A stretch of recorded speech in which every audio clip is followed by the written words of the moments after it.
Bonjour à tous et bonne semaine.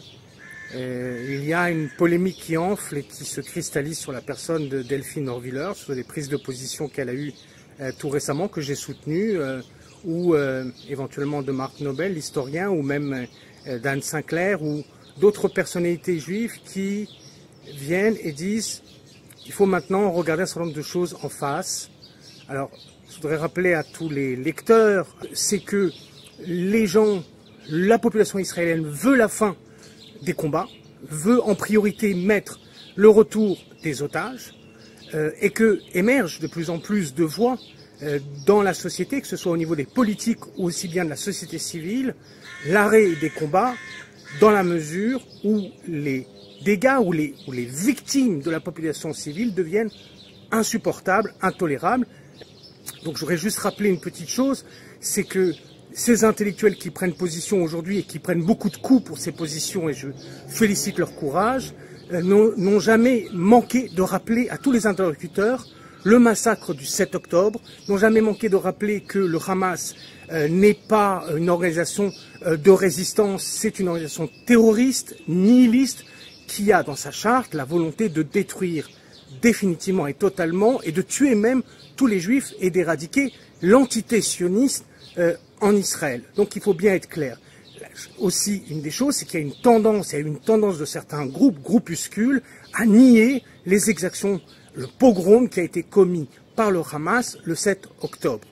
C'est la première chose. La deuxième chose, c'est que nous avons été à un moment où il fallait effectivement se défendre, et non seulement nous défendions contre l'attaque que nous avions subie du Hamas, mais en plus, les fronts se sont multipliés puisque nous nous sommes retrouvés face à 7 fronts simultanément, et nous avons dû nous battre sur 7 fronts, et d'une certaine manière, nous avons fait la preuve que Israël conserve sa suprématie militaire, sécuritaire sur l'ensemble de ses voisins. Donc là-dessus, on n'est plus dans une situation où se pose la question existentielle, mais se pose la question de quelle stratégie on veut dans cet affrontement. Est-ce que la façon dont la guerre a été menée depuis 1 an et 7 mois était judicieuse par rapport aux destructions, par rapport aux morts dans la population civile palestinienne, par rapport aux otages, 59 otages qu'on a laissés derrière nous pour l'instant et pour lesquels il n'y a absolument aucune négociation ou plan pour les libérer, et enfin les soldats qui sont morts. Alors évidemment c'est extrêmement difficile de dire ça parce que beaucoup de jeunes sont appelés, aussi bien des jeunes qui sont conscrits que des réservistes qui ont parfois fait 200, 300, 400 jours, qui sont en difficulté, que ce soit dans leurs relations familiales, sur leur lieu de travail. Certains ont perdu leur travail. Et puis, je le rappelle, c'était les chiffres officiels d'il y a quelques jours, 12% des combattants réservistes présentent des troubles post-traumatiques. Donc, il faut bien comprendre que lorsque nous sommes dans un moment particulier de la guerre, où c'est une guerre défensive, dans un moment particulier où la façon dont on a été attaqué a réveillé le sentiment existentiel de destruction imminente, et qui a amené évidemment la population, qui a amené l'État d'Israël et l'armée à réagir.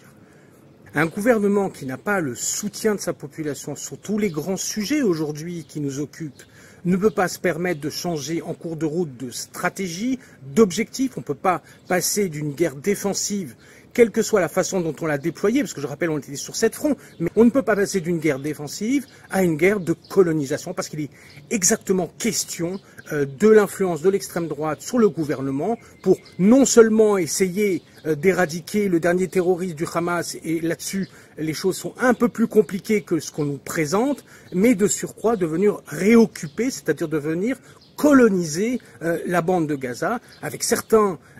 députés et certains ministres même qui s'expriment sur la volonté de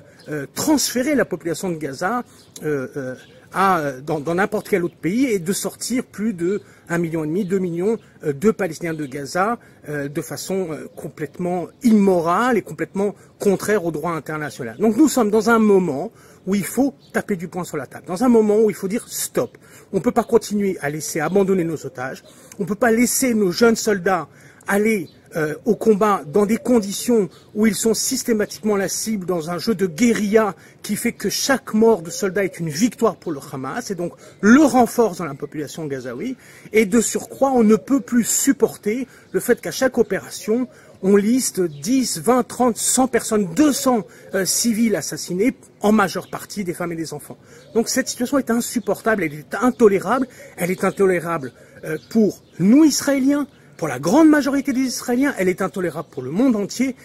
Non, disons bien les choses. Les objectifs de la guerre de Netanyahou, de Smotrich et de Ben Gvir, Netanyahou, c'est de faire en sorte de tirer au maximum pour se maintenir en place, alors qu'il aurait dû démissionner depuis très longtemps et reconnaître sa part de responsabilité, ce qu'il n'a toujours pas fait, alors que le chef d'état-major l'a fait, alors que le chef des renseignements l'ont fait. C'est-à-dire que tous les gens qui ont été impliqués dans le fiasco du 7 octobre ont reconnu leur responsabilité, sauf évidemment Benjamin Netanyahou. Aujourd'hui, il faut qu'on soit clairvoyant, il faut qu'on soit conscient que nous ne sommes pas face à 7 fronts. Il y a 7 fronts extérieurs et il y a un 8e front qui est intérieur, où le gouvernement d'Israël a déclaré la guerre aux Israéliens et à l'État d'Israël. Il y a un aspect aussi qu'il est important de garder à l'esprit. Nous sommes aujourd'hui dans une situation où les États-Unis, qui est notre plus proche allié depuis toujours, est en train de nous lâcher en race campagne sur un certain nombre de sujets, que ce soit par rapport à l'Iran, que ce soit par rapport aux Houthis, que ce soit par rapport à l'aide humanitaire à Gaza, et que ce soit aussi, et à mon avis ce sont les réflexions qui ont lieu dans les couloirs de la Maison-Blanche, la négociation pour libérer les otages. Donc il faut bien voir à la fois le manque de légitimité morale et même tactique, stratégique de continuer une guerre à Gaza, mais aussi de voir quelles sont les forces en puissance. Or aujourd'hui nous avons effectivement notre meilleur allié qui ne voit plus les choses comme nous et qui nous demande de façon directe ou indirecte d'arrêter les frais. Je vous souhaite à tous une bonne semaine.